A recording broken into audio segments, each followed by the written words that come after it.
Hi friends, Ayyanar துணை serial இனி வரப்போகிற எபிசோட்ஸ்க்கான ப்ரோமோ தான் இந்த வீடியோவில் பார்க்க போகிறோம்.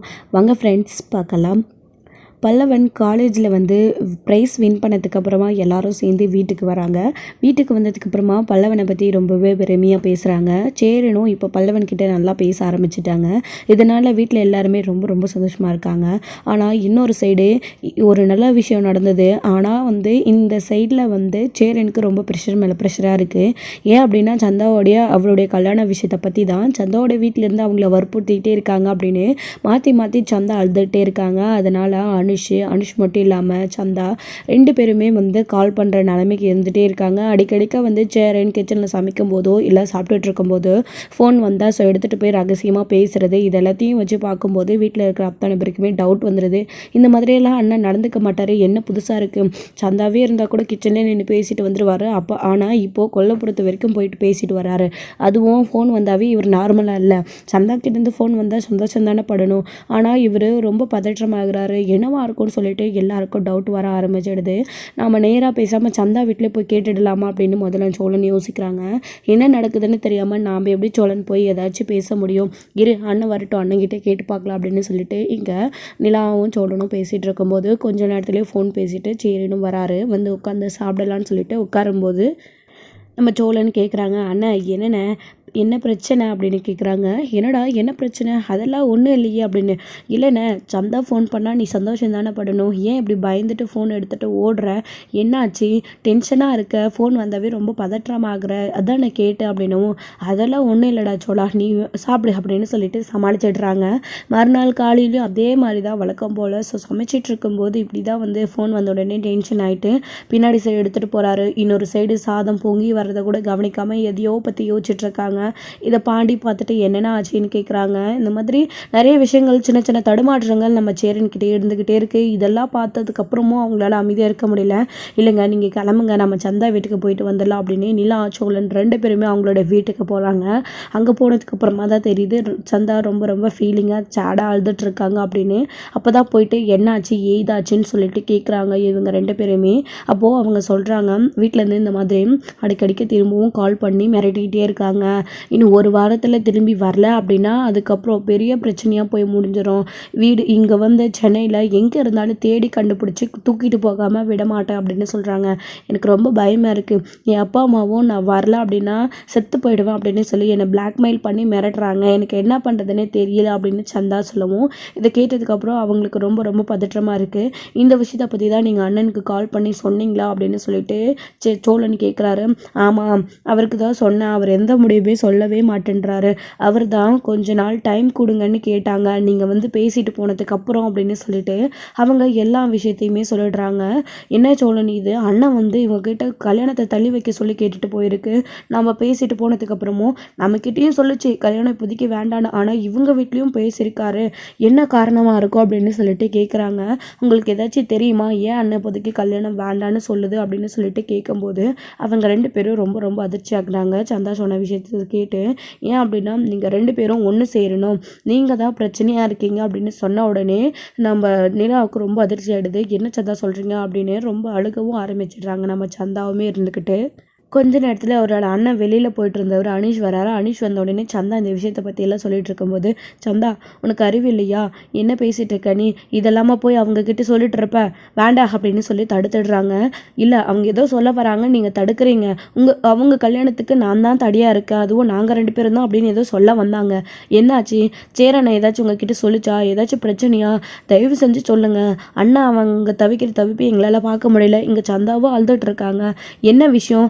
இல்லை அவங்க இங்கே சென்னையில் ஊருக்கு கூட்டிகிட்டு போயிடுவாங்கன்றதையும் தாண்டி வேறு என்னமோ இருக்குது அப்படின்னு சொல்லிட்டு சோழன் கண்டுபிடிச்சிடுறாரு. அப்புறம் அவரும் தயங்கி அதெல்லாம் ஒன்றும் இல்லை சோழன் பையா அப்படின்னு சொல்கிறாங்க. இல்லை சந்தா, நீங்கள் சொல்லுங்கள் அப்படின்னு நிலா கேட்குறாங்க. ரெண்டு பேரும் மாற்றி கேட்கவும், ஆமாம், நீங்கள் எங்களுக்கு சீக்கிரமாக கல்யாணம் பண்ணி வைக்கணும் அப்படின்னு முடிவு பண்ணிட்டு போனதுக்கப்புறமா அவர் நிலா சோழன் இன்னும் வாழ்க்கையில் ஒன்றும் சேரலை, எங்களுக்கு கல்யாணம் ஆகிட்டா நிலா எங்கள் விட்டு போயிடுவாளுன்னு எங்களுக்கு ரொம்ப பயமாக இருக்குது, அதனால் இப்போதைக்கு எனக்கு கல்யாணம் வேண்டாம், அப்படின்னு கல்யாணத்தை தள்ளி போட சொல்லிட்டு போயிட்டாரு அப்படின்னு சொன்ன உடனே இதை கேட்டதுக்கு அப்புறமா அவங்க 2 பேருக்கும் ரொம்ப அதிர்ச்சி. அண்ணன் இந்த அளவுக்கு வந்து நமக்காக பேசியிருக்கே அப்படின்னு சொல்லிட்டு, என்ன சோழன் இதில் என்ன இருக்கு அப்படின்னு சொல்லுவோம். பின்னங்க அவங்க சொல்கிற மாதிரி இதுக்கு நீங்கள் தானே காரணம் அப்படின்னு இதுதான் சாக்குன்னு நம்ம சோழனும் ஒரு பக்கம் நிலாவை ஏற்றி விடுறாரு. என்ன சோழன் நான் என்ன பண்ணேன் அப்படின்னு. பின்னங்க நீங்கள் தான் சின்ன சின்ன சண்டைக்கெல்லாம் உங்களுக்கு கல்யாணம் ஆகட்டும், பாண்டிக்கு கல்யாணம் ஆகட்டும், இந்த வீட்டுக்கு ஒரு பொண்ணு வந்துடட்டும், நான் இந்த வீட்டு போகிறேன் அப்படின்னு நீங்கள் சொல்லிக்கிட்டே இருந்தால் பின்ன என்ன பண்ணுவாங்க? உங்களுக்கே நல்லா தெரியும் வீட்டில் எல்லாருக்கும் உங்களை எவ்வளோ பிடிக்கும்னு சொல்லிட்டு. அப்படி இருக்கிறப்போ நீங்கள் வீட்டை விட்டு வெளியில் போகிறேன் அப்படின்னு சொன்னால் அவங்களுக்கு கல்யாணம் பண்ண கூட முடிவு எடுக்க தெரியல பார்த்தீங்களா? அவங்க வாழ்க்கையே அவங்களுக்கு பெருசாக தெரியல உங்களை தாண்டி. அப்போது எல்லாமே நீங்கள் தான் புரிஞ்சுக்கணும். அதை புரிஞ்சுக்காம வீட்டை விட்டு போகிறேன்னா எனக்கு இப்போ கல்யாணமே வேணான்னு அண்ணனே முடிவு பண்ணிடுச்சு அப்படின்னு சொல்கிறாங்க. இப்போ அண்ணன் கல்யாணம் நிற்கிறதுக்கு காரணமாக இருக்கிறது நீங்கள் தான் அப்படின்னு சொல்லிட்டு சோழனும் நிலாவை குத்தி காட்டுறாரு. நிலாவுக்கு கோவம் வந்துடுது. அதனால நிலாவும் என்னன்றாங்க, சரி சோழன் நான் தானே இப்போ காரணமாக இருக்கேன், சரி அண்ணனுக்கு கல்யாணம் ஆனாலும் சரி பாண்டிக்கு கல்யாணம் ஆனாலும் சரி நான் இங்கேருந்து போக மாட்டேன் சரியா உங்களுக்கு அப்படின்னு சொல்லவும், அது என்கிட்ட சொல்லாதீங்க சந்தா கிட்ட சொல்லுங்க அப்படின்னு சொல்கிறாங்க. சந்தா நீங்கள் கவலைப்படாதீங்க, சேரண்ணா இப்படி யோசிச்சிருக்கோன்னு நாங்கள் கொஞ்சம் கூட நினச்சி பார்க்கல, நான் எல்லாத்தையுமே வந்து முடிவு பண்ணிட்டேன், நீங்கள் கவலைப்படாதீங்க, நான் எங்கேயும் போக மாட்டேன், அந்த வீட்டில் தான் இருப்பேன். ஸோ அண்ணன் எனக்காக தான் பயப்படுது அப்படின்னா நம்ம எல்லாருமே ஒரே வீட்டில் சந்தோஷமாக இருக்கலாம், நீங்கள் கவலைப்படாதீங்க, அண்ணங்கிட்ட நான் பேசுகிறேன், உங்களுக்கு சீக்கிரமாக ஒரு கல்யாணத்தை முடிச்சிடலாம், டைம் வேஸ்ட் பண்ண வேண்டாம், எல்லா பக்கமும் ப்ரெஷராக இருக்குது அப்படின்னு சொல்லிட்டு அவங்க 2 பேரும் கிளம்பி வீட்டுக்கு வராங்க. சந்தாவும் அப்போ தான் கொஞ்சம் மனசு திருப்தியாகிறாங்க. சோழனுக்கு ஆல்ரெடி இந்த விஷயம் தெரியும், பாண்டி சொல்லிட்டாங்க எல்லாம் உன்னால தாண்டா அப்படின்னு சொல்லிட்டு. ஸோ நிலாவுக்கு இதுதான் காரணம் சாக்குன்னு சொல்லிட்டு சோழன் நிலாவுக்கும் தெரியப்படுத்திட்டாரு. நிலாவை இந்த வீட்டு விட்டு போகாமல் இருக்கிறதுக்கு ஒரு சின்ன ஏற்பாடும் பண்ணிட்டாரு. ஸோ அதுக்கப்புறமா அவங்க வீட்டுக்கு போகினதுக்கு அப்புறமா ஸோ அன்னைக்கு நைட்டு வந்து சேரன் வேலையை முடிச்சுட்டு வீட்டுக்கு வராரு ஈவினிங் போல். ஸோ பல்லவனும் வீட்டில் இருக்காங்க. பாண்டியும் வந்து ஃபோன் பண்ணி ஆல்ரெடி சோழன் வர சொல்லிட்டாங்க. சேரன் வந்த உடனே அப்போ தான் வந்து பாண்டியும் அங்கே நின்றுட்டுருக்கவும் அப்போ பின்னாடியே வந்து என்னடா எதுக்குடா ஃபோன் பண்ணி வர சொன்னேன், கடையில் வேலை இருக்குடா அப்படின்னுவோம். டேய் இங்கே முக்கியமான ஒரு விஷயத்தை பற்றி பேசணும்டா, அப்புறம் வேலையெல்லாம் வச்சுப்ப இங்கேயே நில்லு அப்படின்னு சொல்லவும், ஏங்க அவர் வெளியில் இருக்காரா அவரையும் கூப்பிட்டு வச்சு பேசிடலாம் அப்படின்னு சொல்லவும், சரி சோழன் நான் போய் கூட்டிகிட்டு வரேன் அப்படின்னு நிலா வந்து எந்திரிச்சு வராங்க. வெளியில் வந்து அங்கிள் உள்ளே வாங்க ஒரு நிமிஷம் அப்படின்னுவோம். ஏம்மா என்ன ஆச்சு அப்படின்னு. ஒன்றும் இல்லை உள்ளே வாங்க அங்கிள் அப்படின்னு சொல்லவும், என்னம்மா ஏதாச்சும் பிரச்சனையா அப்படின்னு. பிரச்சனை எல்லாம் ஒன்றும் இல்லை அங்கிள், ஒரு நல்ல விஷயத்தை பற்றி பேசணும், அதுக்கு நீங்கள் இருக்கணும்ல வீட்டுக்கு பெரியவங்களா, வாங்க அப்படின்னு உள்ள கூட்டிகிட்டு போகிறாங்க. கூட்டிகிட்டு போனதுக்கு அப்புறமா தான் என்ன பண்ணலாம் எல்லாரையும் கூப்பிட்டு வச்சு நிற்க வச்சுட்டு இருக்கீங்க, என்ன பேச போகிறீங்க அப்படின்னு சொல்லிட்டு நம்ம சேரன்னு கேட்குறாரு. எல்லாமே உங்களுக்காக தானே அப்படின்னு சொல்லவும், எனக்காகவா என்னப்பா சொல்கிறா அப்படின்னவும், அண்ணா சந்தா வீட்டுக்கு போய் நாங்கள் என்ன பிரச்சனைன்றதை தெரிஞ்சுக்கிட்டோம், நீங்கள் ஏன்னா இவ்வளோ பிரச்சனை நடந்துகிட்ருக்குன்னு எங்ககிட்ட ஒரு வார்த்தை கூட சொல்லலை, நாங்கள் தான் வெளியே ட்ரிப் போயிட்டு இருந்தோம் அப்போ தான் நடந்த பிரச்சனையே எங்ககிட்ட சொல்லலை, ஃபோனில் சொன்னீங்க, அதுக்கப்புறம் சால்வ் ஆகிடுச்சு பிரச்சனைன்னு சொன்னீங்க, ஆனால் இன்னமும் பிரச்சனை சால்வ் ஆகலைன்னு அப்படியே தான் இருக்குது. சந்தா எந்த அளவுக்கு பயப்படுறாங்க, அவங்க எவ்வளோ ஃபோன் பண்ணி உங்ககிட்ட அழுகிறாங்க, விஷயத்தை சொல்லாமையே ஏன்னா அமைதியாக இருக்கீங்க, அது மட்டும் இல்லாமல் நாங்கள் உங்களை கல்யாணம் பண்ணிக்க சொல்லி அவங்கக்கிட்ட பேசிட்டு வந்து உங்ககிட்ட சொன்னதுக்கு அப்புறமும் அவங்க வீட்டில் சின்ன சின்ன பிரச்சனைகள் இருக்குது, அவங்க அம்மா அப்பா ஒத்துக்கணும், அதனால் கல்யாணம் வேண்டான்னு சொன்னீங்க, ஆனால் அது உண்மை கிடையாது, அதை நீங்கள் போய் சொல்லியிருக்கீங்க, ஆனால் சந்தா கிட்ட நானும் சோழனும் ஒன்று சேராமல் இந்த கல்யாணம் நடக்காதுன்னு சொல்லியிருக்கீங்க, நான் வீட்டை விட்டு எங்கே வெளியில் போயிடுவனோன்னு எங்கள் 2 பேருக்குள்ளே புரிதல் வரணும், நாங்கள் 2 பேரும் ஒன்று சேர வரைக்கும் இந்த கல்யாணம் வேணான்னு நீங்கள் தள்ளி போட்டிருக்கீங்க, அவங்க வீட்டில் அவ்வளோ ப்ரெஷரை வச்சுக்கிட்டு அவங்களும் உங்களுக்காக சரின்னு சொல்லியிருக்காங்க, ஆனால் ஒரு கட்டத்துக்கு மேலே அவங்களால சமாளிக்க முடியல, அவங்க ரொம்ப ஃபீல் பண்ணி அழுகிறாங்க, ஏன் அப்படி பண்ணீங்க அப்படின்னு சொல்லிட்டு நிலா சோழன் கேட்கும்போது சேரனுக்கு பதில் சொல்ல முகமே இல்லை. அண்ணா எங்களுக்கு என்னென்ன, எங்கள் வாழ்க்கையை நாங்கள் பார்த்துக்குறோண்ணே, நீ எங்களை பற்றியெல்லாம் கவலைப்படாதண்ணே, உனக்கு ஒரு நல்லது நடக்கணும்னு வீட்டில் இருக்கிற அத்தனை பேருமே நாங்கள் எவ்வளோ போராடிட்டுருக்கோம், உனக்காக பொண்ணு தேடாத ஊர் இல்லை நாடு இல்லை, எவ்வளோ இடத்துலேருந்து உங்களுக்கு பொண்ணு பார்த்துருக்கோம், ஒரு பொண்ணு கூட அமையல, கடைசியாக உங்களை பிடிச்சி லவ் பண்ணி கல்யாணம் பண்ணிக்கிற பொண்ணு அமைஞ்சும் நீங்கள் ஏன்னா வேணான்னு சொல்கிறீங்க. அண்ணா ஏற்கனவே நீங்கள் ஒரு தடவை மிஸ் பண்ணிவிட்டு ஃபீல் பண்ணுறது போதுண்ணே, இதுக்கப்புறமா உங்களுக்கு அப்படி அப்படி நடக்கக்கூடாதுண்ணே, நீங்கள் ரொம்ப மனசு உடைஞ்சு போயிடுவீங்க, அப்படி நடக்கவே கூடாது. சந்தா உங்களுக்கு தானே, நீங்கள் என்ன சொன்னாலும் சரி, எங்கள் பிரச்சனையை விடுங்க, எங்களுக்கு என்ன, நாங்கள் நல்லா தானே இருக்கோம், நாங்கள் சேர்ந்து சந்தோஷமாக தான் இருக்கோம், நீ எங்களை பற்றி கவலைப்படாதண்ணே, நீ உடனே உனக்கு சீக்கிரமாக ஒரு கல்யாணத்தை பண்ணணும், ஒரு நல்ல நாள் பார்த்து அப்படின்னு சோழன் சொல்லிடுறாரு. இல்லைடா சோழா அது வந்து அப்படின்னு, அண்ணே சோழன் சொல்கிறது சரிதான், எங்களுக்கு எந்த பிரச்சனையும் இல்லைண்ணே, நீங்கள் முதல்ல கல்யாணம் பண்ணிக்கோங்கண்ணே, இந்த வீட்டை விட்டு நான் போயிடுவேன்ற பயம் தானே உங்களுக்கு, நான் இப்போ உங்களுக்கு ப்ராமிஸ் பண்ணி கொடுக்குறேண்ணே, நான் இந்த வீட்டை விட்டு போக மாட்டேன் சரியா அப்படின்னு சொல்லவும், உண்மையிலே வாப்பா நீலாம் சொல்கிறேன், எனக்கும் பண்ணிக்கும் கல்யாணம் ஆகிட்டு வானத்தையும் சந்தாவும் இந்த வீட்டுக்கு வந்ததுக்கப்புறம் கூட நீ எங்கேயும் போக மாட்டேல அப்படின்னு சொல்லவும், அண்ணா சத்தியமாக நான் எங்கேயும் போக மாட்டேன் அப்படின்னவும், அண்ணி உண்மையை தானே சொல்கிறீங்க, நீங்கள் எங்கேயும் போக மாட்டீங்களா அப்படின்னு பல்லவனும் கேட்குறாங்க. ஏன்னா உனக்கும் இந்த சந்தேகம், நான் தான் சொல்லிட்டுல, நான் சொன்னதை செய்வேன்னு உங்கள் எல்லாருக்குமே தெரியும், கண்டிப்பாக நான் போய் சொல்ல மாட்டேன், நான் சொன்னதை செய்கிறேன் அப்படின்னு சொல்லிட்டு இங்கே நிலா சொன்ன உடனே அப்போ தான் கொஞ்சம் ரிலாக்ஸாக இருக்குது நம்ம எல்லாருக்குமே. பாண்டி வந்து சேரன் கிட்ட, அண்ணா நம்மளுக்கு தான் அவங்க 2 பேரும் சேர்ந்துருவாங்கன்ற நம்பிக்கை கொஞ்சம் கொஞ்சமாக வந்துருச்சு இல்லைண்ணே, அவங்க நடந்துக்கிறதெல்லாம் பார்த்தா கண்டிப்பாக ஒன்றும் சேர்ந்துருவாங்கண்ணே, நீ கவலைப்படாத, உனக்கு ப்ராமிஸ் வர பண்ணி கொடுத்துருக்காங்க, சரின்னு சொல்லுண்ணே அப்படின்னு பாண்டி போய் கிட்டக்க சொல்கிறாரு. ஸோ சேரனுமே கேட்டுட்டு சரின்னு அமைதி ஆகிடுறாங்க. அதுக்கப்புறம் நடந்த எல்லாத்தையும் இவங்க பேசின எல்லாத்தையும் நடேசன் கேட்டுட்டு, இவ்வளோ பிரச்சனை இருக்குது, ஒரு விஷயம் கூட எனக்கு தெரியலல்ல, இப்போ நீங்கள் சொல்கிறதுலலாம் வச்சு பார்க்கும்போது என்னன்னு தெரிஞ்சு போச்சு எனக்கு, இப்போது கல்யாணம் எடுத்துகிட்டு வாங்க, நல்ல நாள் பார்த்து சேரனுக்கு கல்யாணத்தை பண்ணிடலாம் அப்படின்னு சொல்லிட்டு நடேசன் கேட்குறாரு. அது எப்படி, நீங்களே எல்லாத்தையும் பார்த்து சொல்லிவிடுவீங்களா, ஜாதகம் ஜோசியம் இதெல்லாம் எதுக்கு இருக்குது அப்படின்னு, எதுக்கு அங்கே போய் அவன் காசைப்படுங்கிறதுக்காக அது இருக்குது இது இருக்கணுமா, பரிகாரம் பண்ண சொல்லுவான், நீங்களும் அதெல்லாம் நம்பிக்கிட்டு பரிகாரம் பண்ணால் நல்லபடியாக எல்லாம் சரியாக போயிடும்னு பரிகாரம் பண்ணுவீங்க, மனசு கஷ்டப்படுவீங்க, அவன் ஏதாச்சும் சொல்வான், இது எதுக்கு தேவையா, நல்ல நாள் எல்லாமே இது காலண்டரில் பார்த்தா தெரியும், அது போதும், ஜாதகம் ஜோசியம் இது எதுவுமே வேண்டாம், நல்ல நாளாக இருந்தால் மட்டும் போதும், ஏன் என் நல்ல நாள் உகந்த நாள் எது முகூர்த்த நாள் எதுன்னு எனக்கு பார்க்க தெரியாதா, அதுவே எனக்கு போதும், நானே பார்த்துக்கிறேன் அப்படின்னு நடேசன் சொல்லிட்டு ஸோ காலண்டர் நிலா எடுத்துகிட்டு வந்து கொடுத்த உடனே காலண்டரை பார்த்து செக் பண்ணுறாங்க. வர வெள்ளிக்கிழமை நாள் நல்லா இருக்குது, அப்போவே கல்யாணத்தை வச்சுக்கலாம் அப்படின்னு சொன்னதும் ஸோ இதுதான் நம்ம சேரனுக்கு அதிர்ச்சியாக இருக்குது. என்னப்பா இவ்வளோ சீக்கிரம் கல்யாணம்னா எப்படிப்பா அப்படின்னு, அண்ணே அதெல்லாம் பார்த்துக்கலாம் விடுங்கண்ணே அப்படின்னு நிலா சொல்கிறாங்க.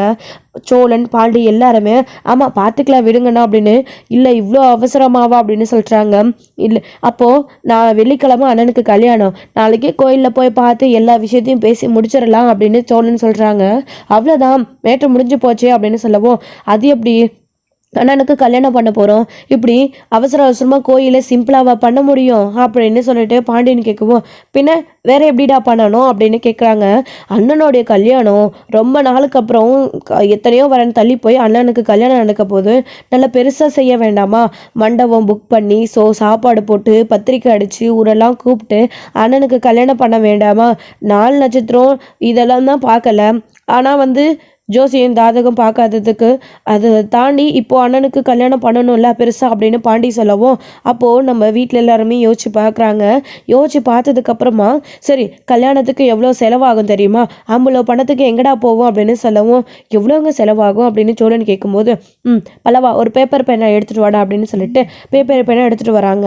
எடுத்துகிட்டு வந்ததுக்கப்புறமா தாலிக்கு 1 லட்சம், மண்டபத்துக்கு 1 லட்சம், சாப்பாட்டுக்கு 1 லட்சம், அப்படி இப்படின்னு நகை ட்ரெஸ்ஸு அட்வான்ஸு எல்லாமே கொடுத்தாவே எவ்வளோ ஆகும் தெரியுமா, கிட்டத்தட்ட 7-8 லட்சம் ஆகும் அப்படின்னு சொல்லவும், அவ்வளோ ஆகுமாங்க அப்படின்னு சொல்லி கேட்கவும், பின்ன ஆகாதா, பெருசாக கல்யாணத்தை பண்ணணுன்னா இப்படி தான் ஆகும், நம்ம ரிசப்ஷனுக்கு அண்ணன் எவ்வளோ செலவு பண்ணாருன்னு அண்ணன்கிட்டே கேளுங்க, வீட்டானே வச்சதுனால சிம்பிளாக முடிஞ்சு போச்சு, ஆனால் வெளியில் வச்சுருந்தா இப்படி தான் ஆகும், அண்ணனோட கல்யாணத்தை பெருசாக நடத்தணும்னு ஆசைப்பட்டால் மட்டும் போதாது, அதுக்கு பணம் வேணும், ஆனால் திடீர்னு வந்து பணம் இல்லைன்னா எப்படி, அம்பிட்டு பணத்துக்கு எங்கே போவீங்கன்னா, சம்பாதித்த பணத்தெல்லாம் எல்லாரும் என்ன பண்ணீங்க அப்படின்னு சொல்லிட்டு எல்லாம் கேட்கும்போது, நாங்கள் எங்கெங்க சம்பாதிச்சு பணம் சேர்த்து வச்சுருக்கோம், அன்னையோட சம்பாதிச்சு அன்னையோட வைத்த கழுவிட்டு இருக்கோம் அவ்வளோதான் அப்படின்னு சொல்லுவோம். இது சொல்ல உங்களுக்கு வெக்கமா இல்லை, சோழன் வாயை மூடுங்க அப்படின்னு எல்லாம் சொல்லுவோம். இதெல்லாம் உனக்கு தேவையாடா அப்படின்ற மாதிரி பாண்டி சொல்கிறாங்க. ஏங்க அவ்வளோ ஆகுமா அப்படின்னு சொல்லுவோம். அப்போ தான் நம்ம நடேசன் வந்து, இங்கே பாருங்கள் அதை பற்றிலாம் நீங்கள் கவலைப்படாதீங்க, நீங்கள் தாலிக்கு மட்டும் ஏற்பாடு பண்ணுங்க, மற்றது எல்லாத்தையும் பொண்ணுக்கு நகை போடுறதுலேருந்து செலவு எல்லாத்தையும் நான் பார்த்துக்கிறேன் அப்படின்னு சொல்லவும், அங்கிள் நீங்கள் ஒரு ஆளாக எப்படி செய்வீங்க, அவ்வளோ பணம் உங்ககிட்ட இருக்கா அப்படின்னு சொல்லிட்டு நிலா கேட்குறாங்க.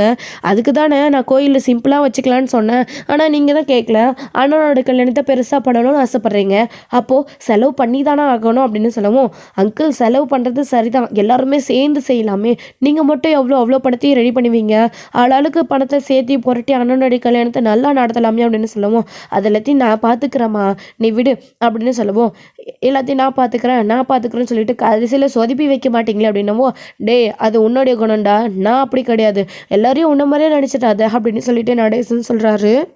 பயங்கரமாக கலாய்ச்சிடுறாரு நடேசன், சோக்குலன்னு அசிங்கப்பட்டு நிற்கிறாரு. அதுக்கப்புறமா சரிங்கங்கள் அப்படின்னு சொல்லிட்டு நம்ம சேரன் கிச்சனில் போய் நின்றுக்கிட்டு இவ்வளோ செலவாகுமா, இப்படியெல்லாம் நடக்குமா நம்ம கல்யாணத்தை நடத்த அப்படின்னு சொல்லிட்டு இவர் வந்து யோசிச்சுட்ருக்காரு.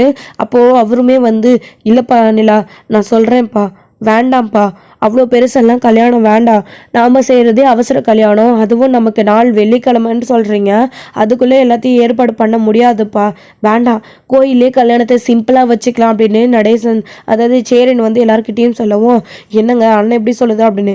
அப்போ பாண்டி இருந்துக்கிட்டு எப்படின்னா உன் கல்யாணத்தை சிம்பிளாக செய்ய முடியும் அப்படின்னு கேட்கவும், பாண்டி அதெல்லாம் வேணாண்டா பாண்டி, கோயிலே கல்யாணத்தை வச்சுக்கலாம், உன் கல்யாணத்தை வேணும்னா நம்ம எல்லாரும் ஆசைப்பட்ட மாதிரி பெருசாக பண்ணிக்கலாம் அப்படின்னு சொல்கிறாங்க.